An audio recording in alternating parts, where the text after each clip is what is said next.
An armed intruder broke into our home and my boyfriend hid in the bathroom and locked the door, leaving me alone. My boyfriend always told me he'd protect me no matter what, but the night our house was broken into, he left me alone. He got out of bed and ran out of the room, then locked himself inside the bathroom, leaving me to fend for myself. That's when the intruder entered my room pointing a firearm at me and told me to comply. He cleared out my jewelry and our emergency cash, all while my boyfriend stayed in the bathroom. When the coast was clear, my boyfriend Ken yelled from the bathroom, "Is he gone?" I rolled my eyes and told him yes. I grabbed my phone to call the police. They showed up shortly after and asked us if we recognized the guy and we were hurt. We said no to both, and then they asked Ken what happened. He looked embarrassed as I told them our story. The police gave Ken subtle yet obvious disapproving glances as I spoke. He said they'd be on the lookout for the guy, and we should possibly get cameras. After they left, it was hard to go to sleep. I wondered if Ken would have protected me if that guy hurt me. I looked over at Ken, and he was out like a light. The next morning, I made us breakfast. When Ken came downstairs, I told him we needed to talk. He said if it was about last night, then he could explain. I said I was listening and began fixing our plates. He said that he had to defend himself, and his body went into fight or flight mode. The only thing that was going through his head was keeping himself alive. He said it was the adrenaline coursing through his veins that made him act with these instincts. I understood where he was coming from, but I still felt like he had no regard for my well-being. I told him that I sent him down there to protect our home, and it felt like he only cared about himself. He said that it wouldn't happen again, and he apologized and told me that at least neither one of us got hurt. This was true. I accepted his apology, but I couldn't shake the feeling that I wasn't 100% safe around him. This wasn't the first time he'd done something like this before. A few years back, I had a toxic ex who would stalk my socials and try to show up wherever he saw me posting in real time. He couldn't accept the fact that it was over and would constantly try to meet with me to change my mind. One time, I posted a picture of my food at a restaurant that me and Ken was at, and even though I blocked all 12 of my ex's accounts, he saw my story and showed up. He walked over to my table and started begging to have me back. He yelled at me, saying that I was in that restaurant with a buster who couldn't love me like he could and calling me names. Ken stood there in disbelief. He didn't get my ex out of my face or anything, he just sank in his chair. The person who came to my rescue was our waiter who called the cops and had my ex escorted out. A few days later, ended up having to file for a restraining order on him with no help from Ken. This was in the early stages of our relationship, and I didn't fault him then because Ken didn't know the whole story between me and my ex.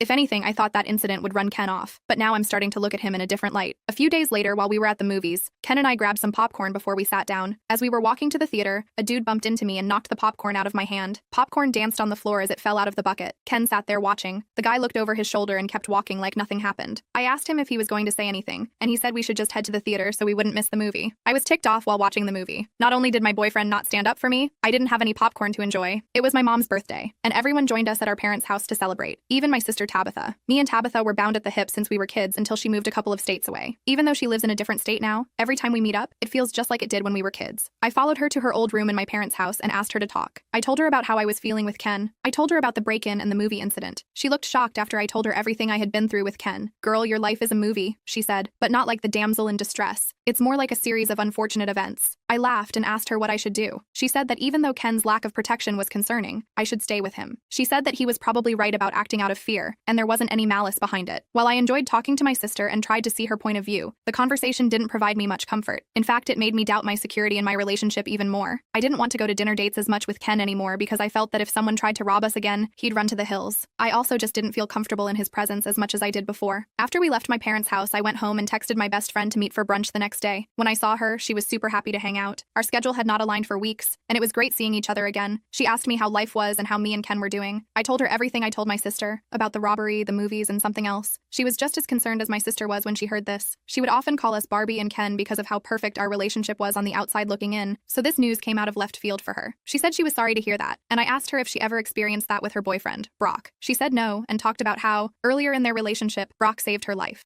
They were on a date in New York celebrating their anniversary, and she was looking down at her phone for directions to the restaurant. She started crossing the street without looking, and just as she was halfway across the street, a bus was driving up. Brock noticed what was happening and ran to push her out of the way. She fell on the pavement safely on the other side of the road, and the bus screeched to a stop just inches before his face. I couldn't believe that Brock had risked his life to save her, and my man ran to the bathroom during a home invasion. I lost my appetite. I tried to seem happy for her. For the rest of our brunch, I sat there nodding and smiling, but inside I was dying. I felt that I wasted years with a man who didn't care about me or my well-being. The ride home felt like forever. The thoughts of my future with Ken replayed in my head. I wondered if I could happily marry a man who wasn't brave enough to protect me. These thoughts haunted me until I pulled into the driveway. That night, Ken decided to take me out for dinner as a way to apologize apologize for not protecting me over the past few weeks. At dinner, a few tables away began to argue. The guy yelled how unappreciated he felt. He said he took her to dinner after spending money on his wife all day, and he is being thanked with her nasty attitude. The woman replied, saying that she bet his secretary didn't have a bad attitude, and that he should probably be dining with her since they had in the past. He then smacked her out of her chair. People around us gasped, and a couple of men stood up to defend the woman and take down her partner. I looked over at Ken. He had a timid look on his face and began turning red. He sunk down into his seat and looked towards the exit. He began to get up with the other men, but instead of walking to the table to help the woman, he ran to the back of the restaurant. It felt like it did in the beginning of our relationship again. He didn't protect me from my ex then, and was running away from me now. That coward. I knew he didn't have it in him. I left money on the table for the bill and dragged him to the car. The whole time, all I could think about was how he ran away from everything. He didn't have a brave bone in his body, and it saddened me that I hadn't realized it all these years. I tried to look past my emotions because Ken was great in every other way as a partner. I didn't want my feelings to ruin a great relationship. The next day, we went to the dog park as a special treat for our dog, Gigi. She loved playing with the other dogs even though she was a small chihuahua. Me and Ken sat on a bench and let Gigi roam freely, until this huge Rottweiler walked up to Gigi and began barking at her. She ran back to me and jumped in my lap. The Rottweiler began barking at me and seemed like it was going to bite me. Ken jumped behind me. Just then, the Rottweiler's owner called out to it and whistled. The Rottweiler, almost in an instant, ran back to its owner. The man came back and apologized. He said his dog is learning that smaller dogs aren't small game to prey on, and that was it. I smacked Ken on the shoulder and asked what was that. He said what was what, and I said why didn't you help me with the dog? He said it could have bitten him. I asked what about me? He said that he couldn't save both of us. He argued if both of us had gotten mauled by the dog, then who would be able to call the ambulance? He said he was looking out for the both of us. I was furious. My blood boiled, but I couldn't do anything. He had shown me time and time again that I couldn't trust him in times of danger. I just hoped for better. I hoped that his other qualities as a partner would outshine those moments. I knew I couldn't be with him much longer. The next day, I drove back over to my parents' house and talked to my mom. Apparently, my sister and mom had been talking before because as soon as I asked her to talk, she knew it was about Ken. I gave my whole spill and the new incident at the dog park and told her I didn't know what to do. On one hand, I had an amazing partner who listened to me, was fun, and who I considered my best friend. And on the other hand, I had someone that I couldn't rely on to protect me even in small instances. Mom said that the quality that she loved the most about my dad was how much of a man he was. He was strong, kind, and protected our family. She went on to validate my feelings and said that while love was important in our relationship, feeling safe and protected was equally crucial.